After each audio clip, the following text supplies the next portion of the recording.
मोनसे खुब मोनसे गोजोननायनि मोनसे सान होननानै आङो सानो मानो होनना बुङोब्ला दिनै रायमना नेसनेल पार्क डिक्लेयार जानानै दिनै 4थि बोसोर जे आगान जोङो सुरगासिनो दङ दिनै खुब मोनसे मोजां थासारि जों बेयाव नुनो मोनदों दिनै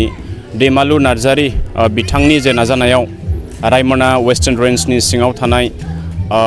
बे अफिसनि जे नांजाबनायावनो दिनै मोनसे बाटारफ्लाइ रिजर्टखौ दिनै अपेनिं खालामबाय दिनै बे अपेनिं खालामनायजों गोबां जोंनि दावबायारिफोर गोजान जायगाफोरनिफ्राय फैगोन दा बिसोरखौ एकमडेट खालामनो थाखाय बिसोरनि फुडिं जों लोगोसे बिसोरनि थानायनि जे बेबस्थाखौ दिनै नैबे रिजर्टनि गेजेरजों होगोन बेखौ जों खुब गोजोननाय मोनदों दिनै बे मोनसे जोंनियाव मोनसे सेरजा इक' कटेज दंखायो दा आरोबाव दिनै जोंहा नैथि मोनसे बिराद मोनसे फांसनेल मोनसे रिजर्ट दिनै जोंनियावहाय अपेनिं जाबावबाय दा बेखौ लानानै जोङो लकेलनि जानानै आरो जोंनि बे ओनसोलनि साफ्रोमबोनि जानानै जों खुब मोनसे बाख्नायदों आरो बेखौ जों बरनानै जों लायो दावबायारिफोरनि थाखाय आं बेखौनो बुंगोन जे बिथांमोना रायमना नेसनेल पार्कआव जेब्ला बिथांमोना दावबायबोगोन बेयावहाय माबा मोनसे उसुबिदा जानांगौनि जेबो गैया मानो होनना बुङोब्ला जोंहा रिजर्टफोर जोंहा मोननै दंखायो आरो बेजों लोगोसे जोंहा गोबां माखासे हमस्टेफोरबो थाबाय जे हमस्टेफोरावहाय जे जोंनि जे दावबायारिफोरखौ एकमडेट खालामनो हायो आरो बेजों लोगोसे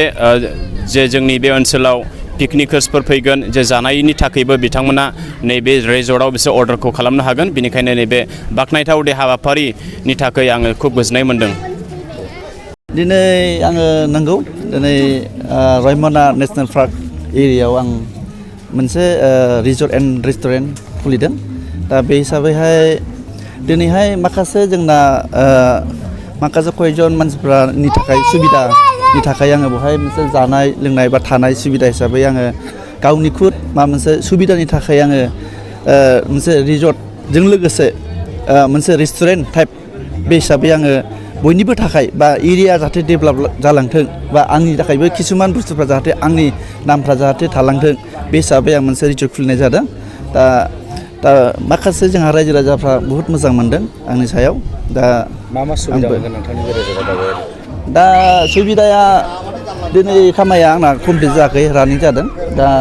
दिनैथ' रेस्टुरेन्टआ क्लियारानो जाबाय ओमफ्राय दा स्टे हम दङ बेयाव खालामनांगौ जादों ओमफ्राय किसुमान आंनि खामानिया 80%आनो थांबाय आरो दा ओमफ्राय 20% मावनांगौ दंबावो दा बेखौ आं थाबैनो रिसेन्टलि 3 मान्थ्सनि गेजेरावनो आं बेखौ क्लियार खालामनानै होगोन आरो दा आङो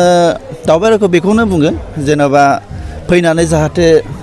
गोदाव सोराव जाहाथे जाफैया थानाय सुबिदा गैया बा जानाय सुबिदा गैयिनि थाखायनो आं बे हिसाबैहाय दावबायारिफोरखौबो आंनि बे रिजर्टआव जाहाथे फैनानै थाफैनो हागोन गासिबो आंनो मा नांगौ मा नाङा बेखौ जाहाथे आं जगार खालामना होगोन आरो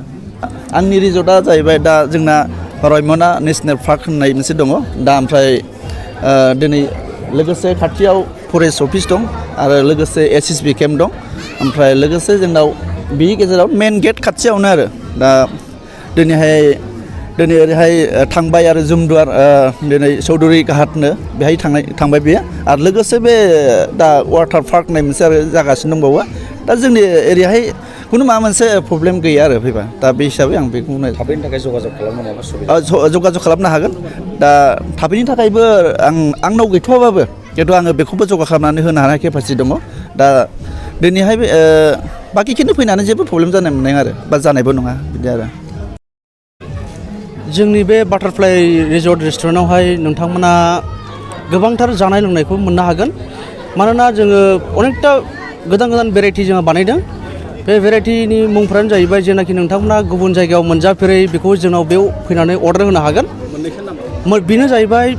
चिकेन 65 ओमफ्रायहाय क्रिस्पि चिकेन ओमफ्राय प्लास चिकेन ललिपप ओमफ्रायहाय नोङो जोंनाव जाहैबाय बेजों लोगोसे चिकेन मानसाव सुप ओमफ्राय चिकेन सांगि बाटार चिकेन बेफोरबायदि गोबांथार बेसाद जोंनावहाय दं आरोना मुवाफोर आइटेमजों लोगोसे बानायनाय दा नैबे मोनजाफेरै मुवाखौ जोङो बेवहाय नों फैयोब्ला मोनजाफैनो हागोन सोरबा दावबायारिफ्रा बबेबा जानायनि थाखाय माबा मोनसे सेटिसफाइ गैयै गावसिनि गोसोजों बेखौ जोंनि बे बाटारफ्लाइ रिजर्टआवहाय फैनानै जाफैनो हानाय मोनसे केपासिटि दं आरो बेजों लोगोसे जोंहा दंबावो गोबांथार पर'थाफोर दङ जेरै चिकेन पर'था मोनगोन चिकेन स्प्रिं रल मोनगोन बे क्रिस्पि चिकेन मोनगोन बिदिनो प्लास जोंनावथ' जों दा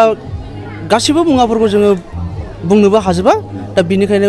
बाद बाखि माखासे आइटेमफोरखौ जोङो मेनु कार्डआव नायबानो मोनगोन प्लास जों मेनु कार्डआव नायनानै जोङो गाव गावनि गोसोनि लुबैनायफोरखौ जोङो मेनु नायनानै अर्डार होनो हागोन